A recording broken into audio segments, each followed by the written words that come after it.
Hey there, folks, and welcome back to the Xiongnu Campaign. Last time we took on a group of nations down here in the Beishan and North Beishan areas, securing a slightly more cohesive series of borderlands for ourselves. We do still plan to finish things off with Jushi. We had to stop because of aggressive expansion concerns, but the goal is ultimately to fully control Beishan and then control this great choke point area with Yanqi, which is a pretty natural stopping point for now due to AE concerns. I also thought about it and decided that the way I want to approach this is once I get to 44 aggressive expansion, I'll probably have enough room to do the Jushi War. Jushi may or may not get more allies by the time we do this war, but we're only going to take their holdings just for AE concerns. It should be about 4 AE to take this, and I'd rather do it at 44 because it may round up in some weird way and put me above 50 if I'm not being careful. Additionally, I also want to take on Guyan and Jiru in order to secure the northern remnants of the Mobe region, because the southern bit of Mobe down here I can actually just get through colonization. This doesn't actually require any wars at the moment. So what the plan is, once we get to 44, finish off Jushi, wait a bit longer, take on Guyan and Jiru, and they're allied together, so this can be a single war. This, I don't know offhand, will probably cost at least a couple points of aggressive expansion. I should probably, to be safe, go down to 40 before this war, just in case the cost is high, maybe even lower, to be honest. I don't see this costing more than 10 AE, but I guess I don't know for sure. It's not that much territory, and it's not very high quality territory, but AE is a little hard to predict with war score costs, so I don't know exactly what to expect with this. We may just want to wait as long as we can. And then once this war is done and we can just start focus on peacefully, I mean, we can do this in the meantime as well, but focus more on peacefully colonizing the rest of Mobe that we can reach, or actually even out of Mobe to some extent. We can then have a long period of peacetime, let our AE go as low as we can, and really focus in on improving relations with Qin. Essentially, although I can't expand further into Jiu over here beyond just the Jushi border, this bit of territory with the Oasis is a really natural stopping point to then hold off on further expansion into Jiu, because further expansion continues to damage our relationship with Qin. We really care about trying to secure that alliance before we lose our chance altogether. And ultimately, my goal here is to finish off Jushi just so that I can fully control the province of Beishan and the associated choke point, and then finish off Guyan and Jiru so that I can fully control the rest of Mobe, complete matter of Mobe, and from there just go into a longer period of peacetime, maybe even a 10 to 20 year period of peacetime, build up relations with Qin, ally with Qin, secure my alliance with Qin, make sure I've topped off relations with them, and then resume the rampage once our AE is back under control. We had a very explosive opening couple of episodes here. The first 20 years, things have clearly gone quite well, but at the end of the day, AE is going to be the main limiting factor in this campaign, thanks to how aggressive we've been and how precise we've been with our manpower usage. For what it's worth, we do actually need to recover our manpower after that previous war. We used it pretty flippantly on purpose, but we have in fact used it all, along with some of those events. Now, speaking of events, let's go ahead and do the War Council, as it is the 1st of October 470. We've already gotten ourselves the Akana Omen. I should also note, by the way, that in terms of other omens I could switch around, there's none that really strike me as very ideal. We already have the one that's reducing war exhaustion, and if there was an omen available to me that reduced AE, I would certainly consider switching to it to increase the speed of that, but I don't think that is an option we have at the moment, unfortunately.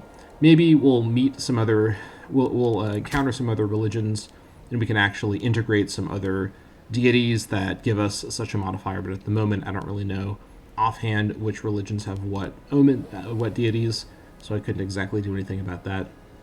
We'll focus on continuing to convert everyone to Hu, just for now. Okay, let's go ahead and do that decision.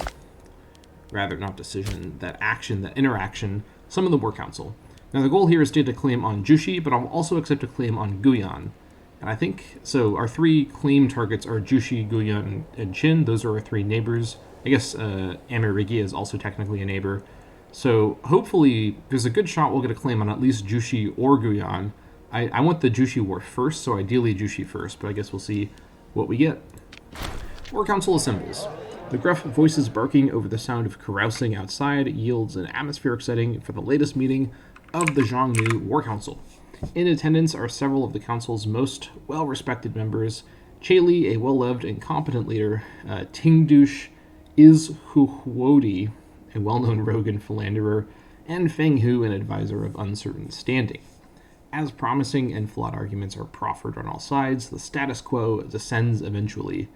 Tingdush's Huodi and Feng Hu agree on the necessity of curbing the Guyan threat, whereas Chaley opines that his preference lies in the plenteous lands of Jushi. It is up to us to determine the best course of action. Right, so we do want the Jushi claim first. We actually have a claim on Guyan already. Let me double check that. Yep. We have a claim on them until the end of the game. So that is perfectly fine. So we don't need the Jushi claim. We don't need the Guyan claim anyways. The Jushi claim does make more sense. Now this has more of a loyalty penalty. Feng Hu in particular will go down to 30 loyalty, which will put him down into disloyalty. We can deal with that right away, and he's not leading an army, so this isn't going to be a huge problem. But nonetheless, we should be aware that this is going to be a result of this. Okay, let's go ahead and say that Chaley has the truth of it. We must prepare for war with Jushi. Sounds good. Now, we're not going to go to war, obviously, for quite a while. We do have the claim now, though. As for Feng Hu, we are going to need to, let's see, already his friend. Yeah, he's still mad about us refusing the migration. We have a couple events that are lowering things here. I think my best bet here, can I bribe him? No, I don't have that much money in personal coffers. I could give him free hands. He's 53. His corruption shouldn't grow too quickly. And exalting him will upset the other chiefs, which might be fine. So 26 gold, though. I'll just give him free hands, honestly. At this point, I think we have enough money to survive a little bit of chief corruption. And actually, now that I think about it, his corruption doesn't mean anything because he's not a governor, so that won't affect province loyalty. And I guess it could affect troop loyalty to him, but that with the chiefs, I'm not too concerned about that. And he's old, and he's dying of many, many ailments at once, so I think it's probably fine. I'm overthinking it. Yeah, I think I'm overthinking it. Whatever the case, let's also check and see, if we were to do a migration, how much stability would that actually cost? Where's my migration button? Here it is. Let me find some place that has a lot of population. 5 stability, about 5 stability. Yeah. We get 16 from our capital because we have 16 people here. I wouldn't do it in the capital, obviously. Yeah, we have a pretty good negative centralization bonus to this option here. I think with 39 stability, basically 40 stability, I think we're reaching a point where doing a migration actually does make a lot of sense. And what I'd probably want to do, let's see here. I think we'll come back to this later. I want to keep building up my stability for now because that's going to improve my... I think it improves my AE reduction. No, it's the other way around. AE reduces my stability production. So actually, it's good to not spend stability because we're gaining it quite slow thanks to our high AE. That's reducing our monthly stability by quite a lot. So it's probably good to bank stability for now. All right, that looks fine. Other than that, let me take a quick look while we're still paused here at our province situation. Actually, let me do it by region. It's a little bit more well organized. So Jiu, this is actually shows pretty nicely here. The 3 Jiu regions we have, yeah. So I'll look at it sort of like this. So the Jiu stuff. Okay, so loyalty-wise, Beishan's the most angry, but it's slowly getting better. We're just trying to convert them as fast as we can.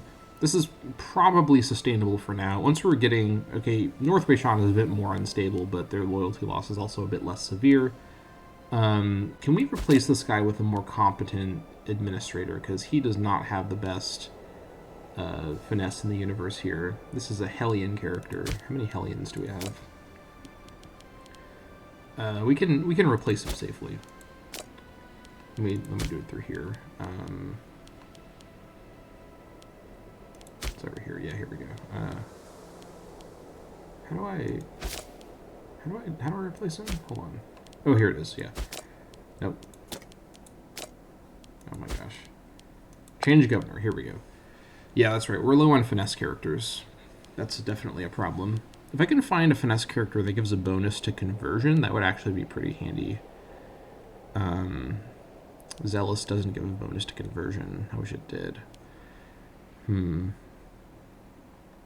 have events, though. I might need to actually start taking finesse characters out of my government, because 6 finesse is too low for a region this unstable. We have to start making some sacrifices. Maybe I should have been integrating nobles from other Xiongnu people earlier, because this is pretty bad. I could... national tax matters a lot, but... 14... This guy has so much statesmanship. I can't remember. Does statesmanship transfer to other positions? Oh god, I should know this by now. This is a basic mechanic that I can't remember. Oh, okay, what about over here? 6. Yes, that's the same. Yeah, 8 is just the best that I have anywhere. That's pretty bad. Actually, that's wrong. I might have better elsewhere locked up in other positions. Let's see. No, 8 really is the best I have anywhere. Jeez.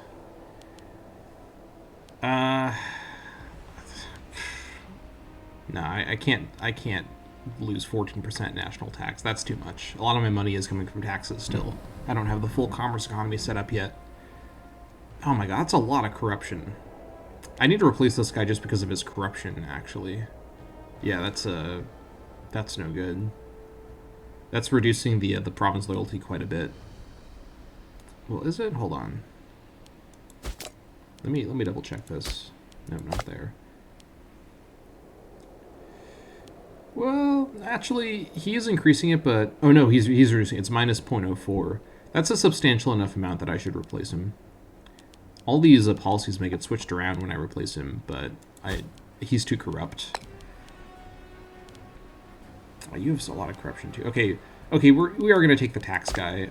We'll see. We'll do a test here to see if the statesmanship follows him into the governorship position. I don't think so. But actually, no, because the governorship position doesn't even have a statesmanship mechanic. He just automatically, his stat just has an effect. So actually, it doesn't matter if it follows him or not. So let's go ahead and fire Whaley Rody. Sorry, you've served me well as the magistrate, but I'm promoting you, quote-unquote, to the governorship of Jiu. Try your best down there. I know that's not going to be fun. Self-controlled, that's pretty good. All right. He does have 10 corruption because he's a pillager? What? A pillager? He's a brigand with no qualms with expanding his own wealth? Well, I mean, that's fine. Just try and pillage their, religious idols of the other religion. That's what I want you to do, honestly. That'll have to do. 36 loyal? What? Why? Revoked office? I promoted you to be a governor, you ungrateful jerk. Ugh. I'm going to move that other guy to be the magistrate. Yeah, that's a pretty big impact loss, but it'll have to do. Needs must. Let's see if this improved things at all down here. It improved them a little bit, but I think things will get better over time. He also changed all the policies, which is not what I want to see. I think as I have to change them anyways, let's see. Will it be better to hold off on actually converting them all right now? I'm trying to figure this out. Because my high AE isn't affecting the population happiness directly. Stability is basically fine. Like, sure, it is low, or it could be higher, and that is affecting it a little bit. I think what may make the most sense is... No, we should continue assimilation. We got to switch this all back. I'll spend the PI. I have a lot of PI stored up. Over here, Liang, this is basically fine. 7 finesse is fine. No corruption, which is great. We're going to leave this all the same. Over here, things are bad, but they're not as bad as in Jiu. And then in Mobe, we've got our 8 finesse, Jisoo in charge. And let's see here. Let's sort by religious unity. Okay, yeah, so all the places with low religious unity are getting assimilated. Or getting converted, rather, in terms of integrated population unity. Basically, the way the math works, and I think it works the same in this mod, is that it's ultimately faster to convert and then assimilate than it is to assimilate and then convert. So I'm going to assume that's the case. Yeah, so that we can keep that like that. 21, 100%, that makes sense. 20% in trans by call. I think I put this here because we do have a couple cultural unit, a couple pops that are of the right culture. But ultimately, I do think it makes more sense to switch this over to cultural assimilation, even if it's not that many not many pops to work with. Guyana, I think most of the folks are slaves that are not of the right culture. Let's actually double check and see how much the non-integrated culture are slaves, because converting slaves doesn't matter at all. I don't care at all about the slave religion, only the tribesmen and up. So let's actually verify how much this number or these numbers are of non-slaves, because we can actually get a lot of manpower by switching some of these to borderlands if the 47% or whatever are just slaves. So let's see here. So Huji, where on earth is Huji? Here it is, right? Okay, population-wise, slaves are how much? 34%. I'm going to assume, yeah, all the Xiongnu are settling and whatnot. Okay, so we got, is there an easier way to see this? Culture, Huji, so basically any non-Huji slaves we should note. There's a fair number of non-Huji tribesmen, or non-Xiongnu tribesmen is what I'm trying to say. Yeah, we should have switched, we should keep this on cultural assimilation. Was I saying earlier converting slave religion? I also don't care about converting slave culture. I do kind of care about assimilating slave culture a little bit. Like, it is more important than conversion, I guess, because they may promote. I don't know what I'm saying. The point is, we're going to leave Huji on cultural assimilation. So then moving further along, Yinshan North. Where are you? Yinshan North. Right. Yeah, we have the single, yeah, we'll just leave this. We'll convert the one Shanma to be Xiongnu. Shankun. All right. Yeah, okay, everything else, we're going to leave everything else the way it is, so we're good to go, basically. Let's resume. Lots of preamble for that. But yeah, we're just going to continue along here, continue recovering our manpower. A gift from the sea. Jisoo Luandi was fast asleep in his bedchambers when, all of a sudden, there were loud screams and the sound of breaking furniture ripping Jisoo from his reverie. There was a flash of steel, and a few frantic moments later, Jisoo's bodyguards were holding Maxwawarme Jubo on the ground. This is a Jushi character. What came next was a story so ridiculous, so strange, that for a moment, Jisoo thought he was still dreaming. But no, this actually happened. It appears that Maxwawarme, clearly a simpleton, had purchased a gigantic tuna in the fish market and had brought it to Longcheng as a present.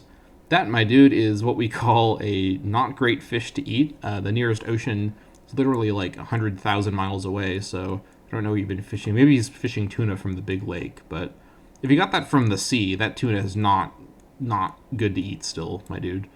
Anyways, how he managed to sneak past her sentries in the middle of the night remains a mystery. When pressed for more details, Maxwawarme keeps sobbing the same story. It's the biggest fish I've ever seen, Jisoo, and I just had to give it to you. I didn't mean any harm, honest. In fairness, next to his feet is truly the largest tuna you've ever seen. Wow! Well, I was about to make fun of him for his giant tuna. That's probably very, very, like, out of date. But this giant tuna gives me 5 stability, and I cannot make fun of a giant tuna that gives me 5 stability. For 20 gold, that's very worth it. Also, loyalty with this guy. Oh, is this my prisoner? Wait, is this a character spawned by the event? Is this... Oh, I didn't sell the prisoners yet. Oh my gosh. Wow, I literally forgot to do that. I will do that after this event. So this guy is in my prison. That's why we have a Jushi character. Okay. This makes the story even more bizarre, but okay, whatever. Yeah, I think we're going to go ahead and get the 5 stability for 20 gold. That's a very good trade-off. And speaking of gold, let's go ahead and sell those prisoners. Literally, I just forgot. I think we got the modifier pretty recently. Let me check here. 72. No, that's not the right one. Oh, maybe we don't have the modifier. I think we did run out. Yeah, okay, so we can spend that stability just right now to go ahead and sacrifice. So I think we should do this. I think this is our highest martial character we can sacrifice as well. Santa Gank is going to get sold, or sacrificed rather. Sounds good. Yep. Looks good to me. There we go. So basically we just exchanged the biggest tuna Jisoo has ever seen for 6% more productivity for all the tribesmen of Xiongnu across the whole nation for several years. This game makes a lot of sense. I love it. Let's sell everybody else. Yeah, we have plenty of tyranny, room in our tyranny to do this. Sell slavery. Let's just go through here. Are you an adult? You are, actually. You just have a youthful appearance, I guess. Sell you. Sell you. Sell you. Sell you. Yep. Some pretty good trades here. You are... What?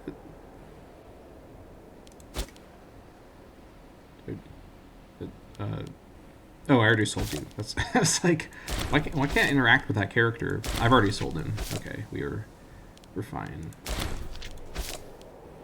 Oh, that was 1450. That's pretty good. All right. All right. That is great. Let's get to the end of the month as well. And something I want to investigate is, can I actually create a holy site in Longcheng? Because all of my gods have no holy sites at the moment. But we could establish a holy site in Longcheng. Let's see what this would cost. 300 gold and 50 PI. I figure this costs a lot of gold. Boost the deity's modifiers by 25%. I think we should dedicate a holy site, probably to Akana in Longcheng. Now, I've talked before about potentially moving my capital from Longcheng, and honestly, the more I think about it, I do think I want to keep Longcheng as my capital, at least for the fairly immediate future. Although it is far away from my frontiers, ultimately we will eventually become an empire and get legions, and just like in real life, the reason legions existed, we'll have it in this game as well, so that our army doesn't have to travel across everywhere to get to the frontier. That being said, so far no one's declared war on me, and I don't anticipate anyone except for maybe Qin declaring war on me offensively. So because I decide when my wars happen, I always have enough time to move my armies into position. There shouldn't really be any emergency caused by having to move them from Longcheng in part. So Longcheng being the capital while we're in this early tribal phase should be perfectly fine. In either way, even if this isn't my capital in the future, it will still be an important location in my nation and a pretty good spot for our first holy site. So let's go ahead and give this a try. I actually don't think I've ever dedicated a holy site in a campaign before, so let's see how this goes. Okay, definitely want to dedicate this to Akana. I guess we could do somebody else, but I think Akana makes the most sense. And dedication increases the modifiers. I think both modifiers. So national tribesman happiness and output increased. Even once we're a steppe empire, tribesmen will still be a pretty large part of our nation, so this is a good god to dedicate to early on. I could have done this earlier when I had this much money and PI at the same time, but we'll get to it now that we're beginning to enter our long peacetime, sort of. All right, we have established a Temple of Akana, giving us also some other bonuses in Longcheng. And then if we look at Akana, yeah, we've got ourselves some altars to place some treasures. We have the temple in Longcheng, and the bonuses have been increased a little bit, which is quite nice. 106, 10k manpower maximum. That's pretty good. Wow, that's much better than last episode. This has helped a fair bit because something like 3%, 4% tribesman output across the board does a crazy amount of stuff to our manpower max. So I'm not even sure if that's fully calculated it yet. Overall, though, I'm pretty happy with that. Yeah, definitely pretty happy with that. Starving pops because it's winter. Yep. Sucks to suck, but it is what it is. And yeah, we continue along. Completely out of war exhaustion, that's great. Tyranny is not that bad of a modifier to deal with, so I think we should be fine. Yeah, overall we're looking pretty good.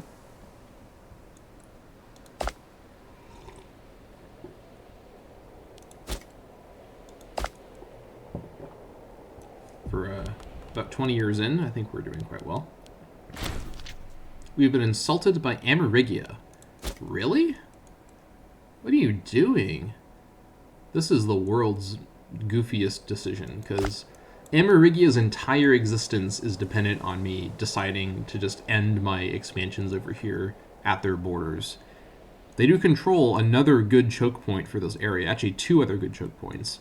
I could actually, stave off Taiyuan, who I'm decently, aware of and kind of concerned about. I'm not scared of Taiyuan at this point, but they are, a notable power in the area. Wow. There's literally no grounds at all for this decision in Amerigia. Just, you can't catch a break as a steppe horde, You go around, you rampage around, you burn down cities, you plunder the world around you, and then people just don't respect you. It's hard to be me, what can I say? Well, alright, I guess we may lose our ally in the area. That's fine. Did I also stop trading for stone? I don't recall if I did that. I did not do that. Let's do that. Whoops. Lost that. A little bit of money there. But let's see if we can find someone willing to trade with us despite our very, very bad diplomatic relations with everybody. We'll just trade for silk with Wei. Yeah, the Chinese are pretty ambivalent towards us at the moment. If Amerigia breaks their alliance with me, that's fine. Ultimately, it's not like I need them as my ally. It's just nice. Again? He says 2 insults? You fight like a goat herder. I prefer to be called a sheep herder. That's a lot more accurate to what I actually am. Or a horse herder. I'm about to be an Amerigia herter if you keep at this. This is outrageous. Minor addendum. Ooh, yes. That is a good trade right there. Yes, please. 5 stability. Perhaps we should now try a migration. Now, something I need to actually admit is I don't actually offhand know 100% for sure if migratory units, the ones that you settle down, can only settle in your own land or they can settle in uncolonized land. I'm almost 100% sure they can settle in uncolonized land because that's how migrating works in concept, and it would not really make sense that migrations can only happen internally. But the way that the migration tooltip is phrased doesn't really communicate that very clearly. Let me find a place to click on as an example. I guess I have to click on here. Settled in any controlled location. I don't know what that means. But what I need to do is find a spot where I can easily recolonize it with money, possibly south Anhui. Yeah. And what I can do is I could send 1 to up here. Actually, no, I think the way it works is I need to have... Actually, no, let me remind myself how this works. I think the way migration works is you have to have more units than there are local pops already to then do the settling. So like over here, where there's only like 2 in each of these, I think if I had 3 migratory units, for example, in Haya, they could settle down and take over, basically. So up here, I would need 4 and I would need 6, which is pretty brutal. But this would allow me to get this without paying for colonization with money. That being said, it may make sense to actually just keep my high stability for the happiness bonus, because that's going to really dramatically improve my stability, or my internal stability situation with the loyalty. So I think it's actually worth keeping, because I'm so aggressive about converting and assimilating. I think it's actually better to run high stability right now, and then later on I can start to do migrations once we have been at peacetime for longer, and my AE is improved, which means my stability is improved, which means I have more stability to spend. So we just keep at it. Amerigia is really... they're about to fumble the bag in a big way if they break their alliance with me. Not that I'm in a position to really retaliate, or care to retaliate, because this land is like... Well, I guess they have like plains and, lush plains and hills and whatnot. But I have no reason at all to try and take their land right now. I don't have the AE room for it. Let's see. Jushi has not made any new friends. The voice behind bars. What? I thought I sold everybody. I have more? Who are all these people? What? Did I not sell everybody? What is this? Okay, okay, I'm just gonna do that. Spend tyranny. Did I literally just miss half the people in my jail? Okay, well, that's fine. We'll just sell these guys too. Okay, sure. Wow. I swear, the brain fog is returning. I don't know how to explain this one. There's just more people in my jail. That's fine. They're not worth as much, though, which is kind of annoying. First world problems when you can't sell your slaves for enough money. It's hard to be me. Alright, get out of here. I literally don't know who these people are. They're just in my jail. That's fine. Oh well. Ooh my gosh. Almost 11k per month manpower maximum. Or 11k manpower max. 1100 per month. That's pretty good. That's the power of tribesmen right there. And as we continue assimilating, that's going to go even higher.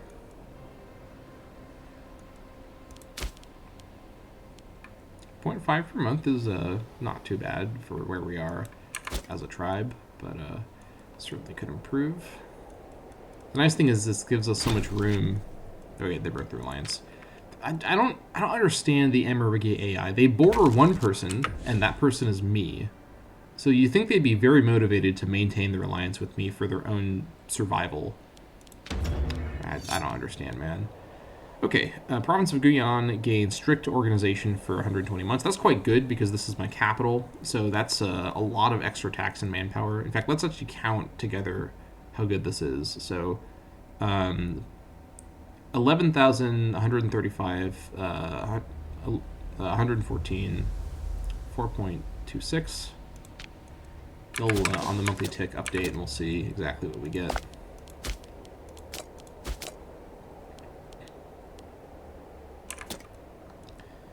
Let's put it first. Well, that is not the increase I was expecting. It went down, actually. What did we lose? We lost the gold, or we lost the sugar. No, we lost the silk trade. Wei just stopped it, but they're willing to restart it, so I think we just... Actually, you know what? Let's trade for stone again and maybe do some more building. Let me see what we have here. I guess I could save my money. That might be smart, but I want to build. I'm urged to build. I kind of want to fortify Lucheng. This isn't necessarily a super frontier area. However, if Lide does fall, which it would if Xin attacked me, they would be blocked by Tianyi, but they could also just go north and not be stopped until Dong Junji. Really, a lot of the fortification down here is about slowing down Qin so that my armies have time to get to the area. So fortifying Lucheng could be smart. That being said, I don't know if this...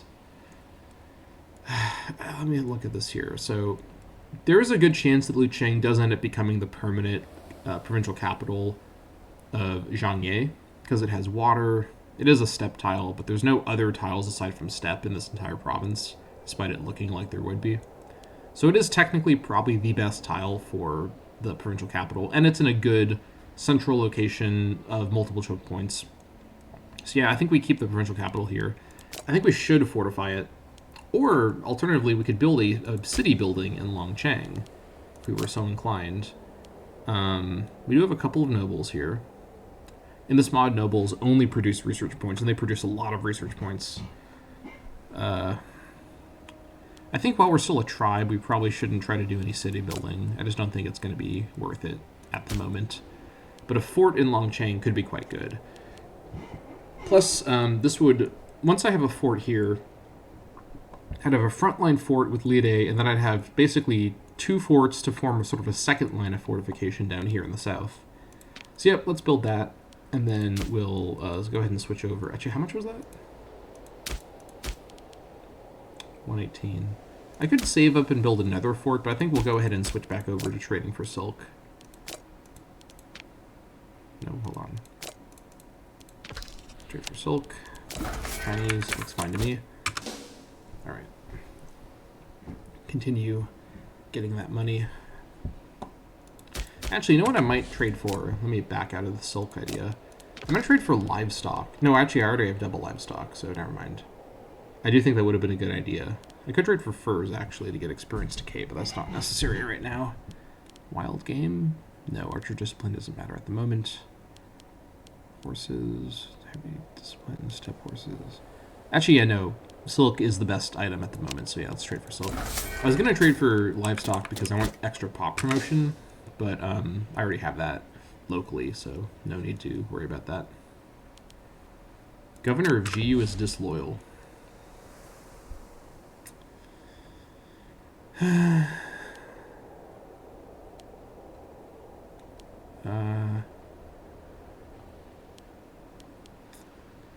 really don't want to increase his corruption. I don't have any way to reduce corruption right now. I guess I could pay to reduce corruption. This could be pretty expensive, but I think because I lack any other way to reduce corruption, this might be a good way to start counteracting it. Plus, you know, I'm running out of options to deal with these governors, so how much does this cost? Ooh, ouch. That's actually noticeably painful. Maybe what I should do... Well, actually, hold on. Let me think about this for a minute. The problem here is this guy has a default 10 corruption from Pillager, which I can't really deal with. What I could do is give him... I guess that being said, increased wages doesn't count to fully block out free hands. It just slows down how much of an effect it has. So let me actually keep it the same and not lose that much money. Is there any other way to deal with this guy? I could become his friend. That would improve things. He's not disloyal yet. He's just near disloyalty. We'll try our best, but you can't make any promises here. It could very easily not work out. Rajushi is still diplomatically isolated. Do I have a truce with them still? Yeah, 76. That's right. Truces are a thing in this game. Literally didn't even think about that. But I do have a truce with Jushi until 76. Maybe I do take on Guyan first. I wanted to do Guyan and Jiru second because it's going to be more AE to take this land because there's much more. But I don't have a truce with Guyan. Yeah, this is possibly how we have to do it. I could ally with Daze to help out in the war and just distract these folks, but I don't think that's necessary. I can easily plow through, assault Guyan, and then assault Kulun Buir with very little trouble. This land will be pretty brutal to try and actually, you know, maintain because the Kifu population, it's a different culture group. It's the Hu culture group, not the D culture group. But they are of the Hu religion, so that is nice. Yeah, I think we go for Guyan Jiru. I think to be absolutely safe, because once the war starts, I lose my AE loss. It basically gets frozen and is essentially just whatever my arbiter is doing for me, like minus 0.06. So we basically don't get any more AE reduction. What I should do is wait until 40 AE to be absolutely safe, that I can fully annex both of them. And that way I don't have to do some goofy thing with like a weird war outcome. So I need to keep waiting. Benefits of power. Wailerodi Huyan is the target of a brazenly outspoken critic who has been provoking his ire for some time. It seems the Loudmouth is protected by political opponents of Wailerodi and believes himself to be untouchable. This could be an excellent opportunity to impress Wailerodi. I think it's probably worth doing this. 5 Tyranny is quite a bit, but I'm not too concerned about the effects of Tyranny at the moment. I guess it has reduced loyalty a little bit, and the whole point of this is to make Wailerodi loyal. But I don't think 5 Tyranny would make him disloyal necessarily. It might bring him down below 33, but I think we'd be okay. Yeah, we're still fine. He's still above 34. It's just rounding, so I think we're fine. We keep waiting.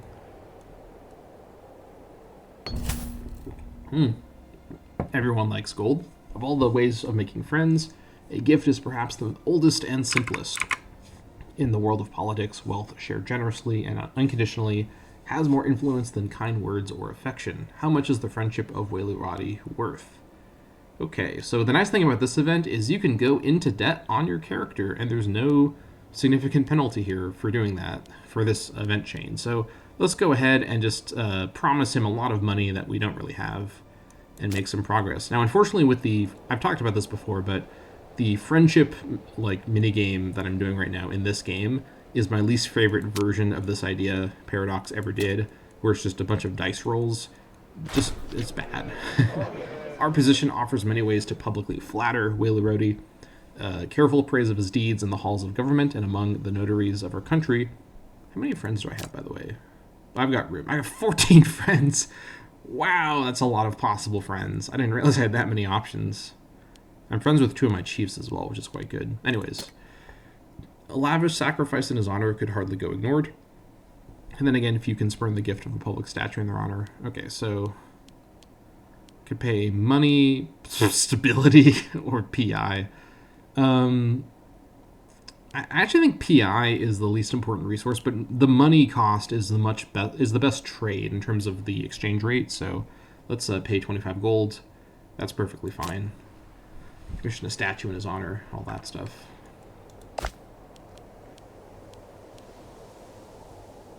I think I'm also going to go ahead and...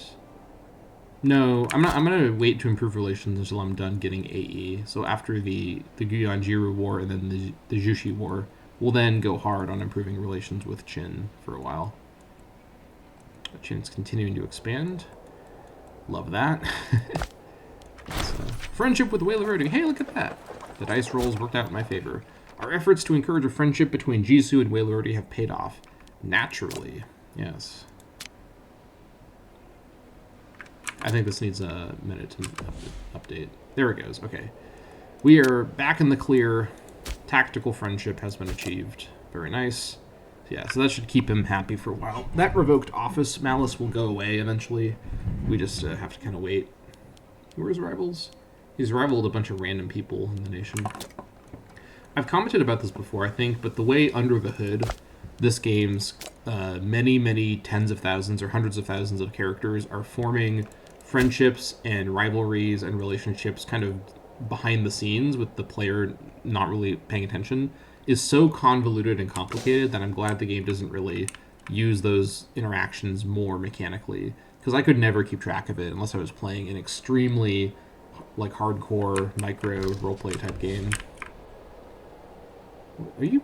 What is happening over here? Are you being depopulated by something? No, we just took that. That's what happened. Okay. Opposite of being depopulated. What did we lose? We lost our gemstone trader. Oh no. That's the civ level gone. Oh, that's actually pretty bad. That was a big modifier that I'm losing out on now. Shoot. I guess I'll trade for spices for now, but what's the problem? Yeah, capital bonus. Somebody lost there. Oh, you know what? I bet we were trading with the person that Qin just took over. And Qin won't trade with me. I'll trade for spices for now. With Qin, ironically. But yeah, losing the gemstone capital bonus is actually kind of painful. That is a lot of civ level all over the place. Oh, what's this? What did I lose? Oh, I just lost the spices too? What? I just started that trade. What is this? Alright, I'll trade with silk. I'll trade for silk with Maria. Shit is being kind of flaky right now. I don't know what's going on. Jeez. Spread of ideas from Chi, or Ki, can only be a good thing. Getting pretty close to some advancements here. Quite exciting. Let me try to remind myself. Yeah, here's the one. Lose 10 AE. We just need 3 advancements to get to this. Oh, hold on. Stuff is happening. A new challenger approaches. Ting Dushiz Huhuodi Helian has recently become one of the more popular chiefs of the Xiongnu, and some will even argue a better ruler than Jisoo Luandi. This blatant disregard for central authority needs to be put to an end and cut down if necessary. See, he's adopted a pretty suave eye patch as well. Okay, don't want to lose stability. Trading PI for reduced loyalty for 60 loyalty character, gaining loyalty on some lower loyalty characters is good. Or tyranny and killing him. I don't really want to kill this guy. He has a lot of martial, so he'd be a good general. Let's just spend PI. We'll go into negative PI temporarily, but this is not a big deal. Also, we lost our martial advancer, and we lost them from the Kilian family, so we need to get a new Kilian martial advancer, most likely. Are there any such characters? Where are my Kilian characters? Oh no, hold on. Oh no, it's all women. There's nobody else? Are you kidding me? What is this? I hate when this happens. This is the worst. Look at it. This is like, it's all women or youngsters. Your oldest male is 11. That's a couple years of Scorn family with no way to counter this. There's literally nothing I can do to fix this because there's just no males that I can put into government. Because this guy's the chief, and then this guy is my war chief already, and the chief doesn't count as a position, even though it should. So that sucks. I can't do anything about that. I've just gotta withstand that. Alright. Whatever. It is what it is. Oh, hold on. That went away. Why did that go away? Oh, they adopted Cufioti? What? Okay, Cufioti has joined this family for some reason, so it fixed itself. Okay, thank you, game. I'm glad you listened to my complaints and you resolved my concern. I appreciate that. I think we're getting to about the point where we can do the Guyana War. So let's go ahead and get our levies organized. I think I'll actually just use the Mobe levy. I don't really want to wait for everybody else from the south to arrive. It'll take too long. We'll just raise the Mobe levy and have them do the war just by themselves. This is more than enough.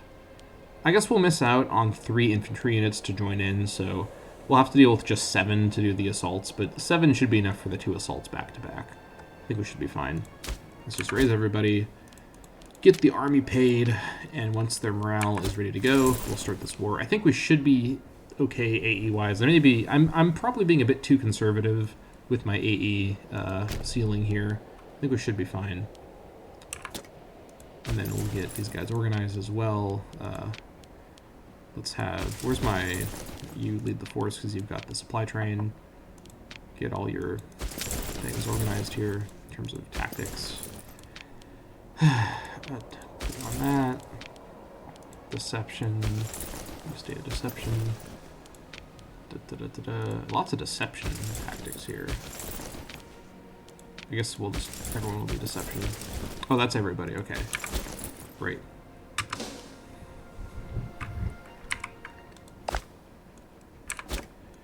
Alright.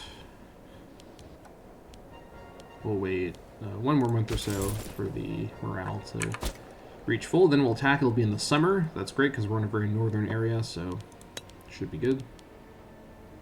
Right, 1st of August. Okay. Time to take on Guyane. They'll bring in Jiru. That's good. I want them to bring in Jiru so I can get the rest of Jiru's territory. Take Transbaikal. We'll come in. We'll probably stack wipe somebody or at least fight somebody around Guyane. Assault Guyane, power through on to Kulun Buir, assault that, and then we win the war. So let's go for it. We've declared war on the Hu local power of Guyane. Jiru has rallied together with him to defend. Alright, where's my leader? I didn't actually have anyone else follow the leader. That's the whole point. Let me do that really quick here. Alright. In we go. Should be pretty fine. I guess we'll see if anything weird happens. Any mishaps. Any misadventures, one might say. Hey. Alright, here comes the Guyane retreat. That's fine. Now they can get into my land a little bit, but my forts should... Yeah, my forts do technically block them, so they can't get very far in. Let's see if I can show you that. Yeah. They can do some stuff up here, but they can't get past into my core very far. So we should be fine.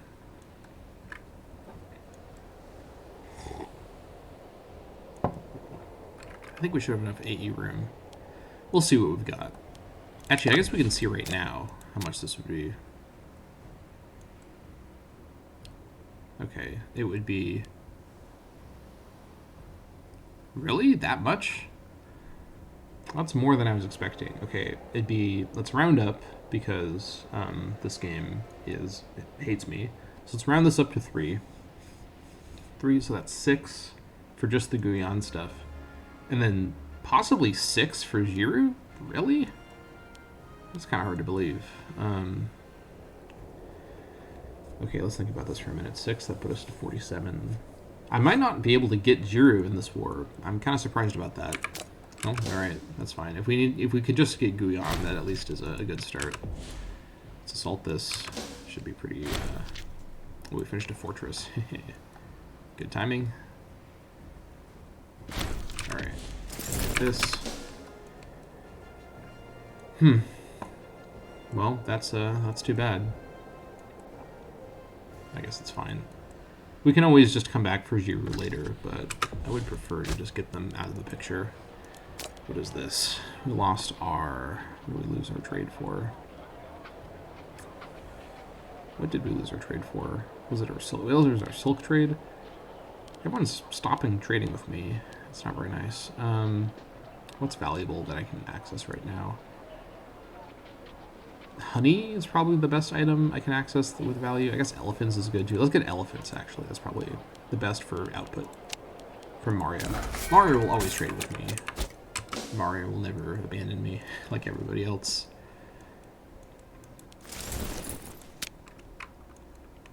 Okay. Go grab this. And then once we grab this, I will go... Okay, yeah, we have enough.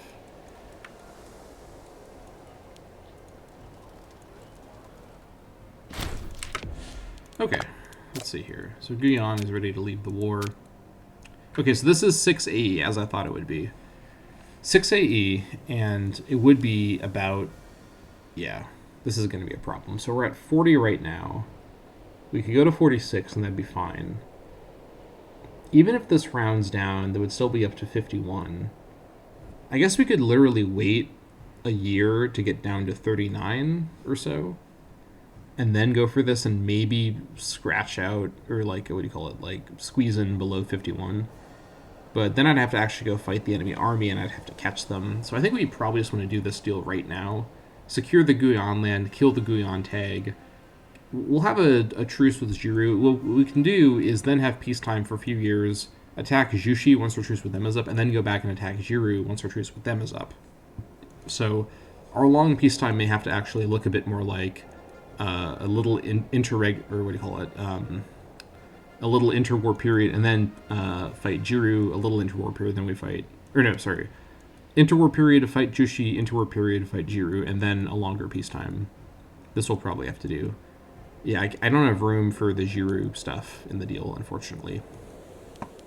Yep, that's basically that. We got to do this.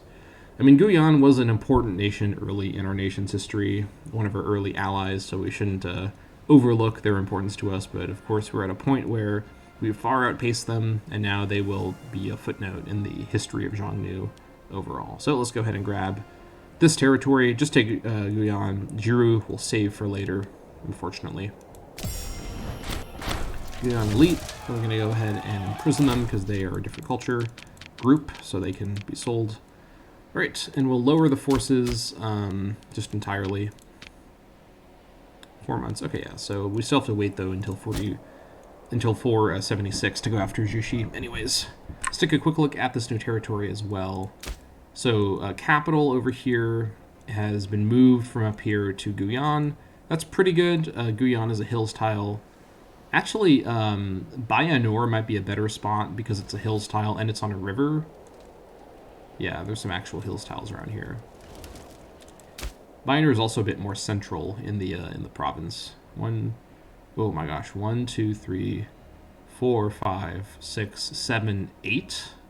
That's quite good. And it's got fort coverage with South Beihai. And with Longcheng. Okay, yeah, Bayanour is going to be the capital. That is settled. Guyan fort can go. Let's trade for stone and actually rebuild the fort over at Bayanour. Well, I guess we don't need to. Yeah, I don't think we need to at the moment, actually. And then let's look for any buildings that are left over that we can destroy. That one was there before, so we leave that. And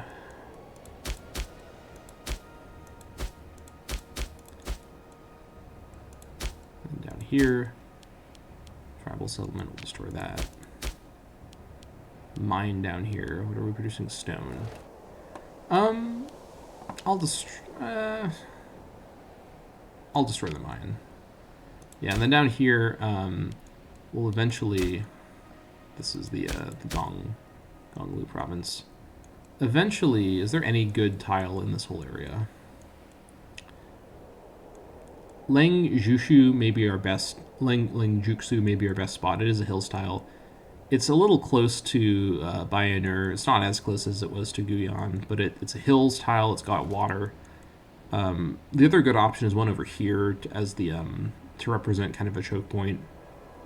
Yeah, because that would be at the extent of the province. So it may make more sense to have the capital be, for example, let's see, probably Azakhaki. You know, it's on the river, so I think it is. Yep, it's on the river. It's step tile, which isn't great, but it is a good choke point.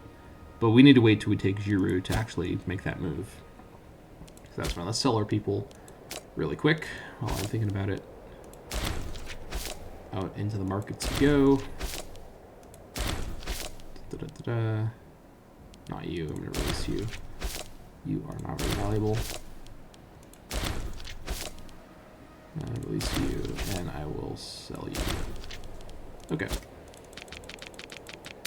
Good stuff. Yes, okay. And I think that's a good place to... oh! We have claimed the Impassable Desert. This is a pretty big impassable tile, and it's now apparently part of our nation because we happen to border it enough. So our name has... Our apparent territory has expanded quite a lot, actually, from a pretty small conquest here. So this is the sort of nice extra thing, along with a small AE war, AE cost war, is we get this much bigger name. Once we get the rest of Jiru and this stuff, our name will spread a bit more naturally over here instead of being kind of weirdly in the corner. But pretty happy with this. So that's going to be a nice place to end this episode of the Xiongnu campaign. Slightly low energy. I am still a little under the weather, as I've mentioned, I think. But we accomplished a quick little war. Didn't go crazy with the AE, and we're going to continue to try and reduce that and hopefully keep Qin from getting too mad at us about it. What we'll probably do is have peacetime until, I think, 476 is the date in particular. Let's see here. Yes, 1st of September, 476. Maybe by then we'll be able to sneak an alliance with Qin out. I don't know about that. That's a little much, but we'll see what we can do here. And then we'll finish things off with Jiru and also try to colonize the rest of the Mobe stuff and finish off the matter of Mobe fully and completely. But that's going to be it for this episode of the Xiongnu campaign. Thank you all so much for watching, and I'll see you all next time.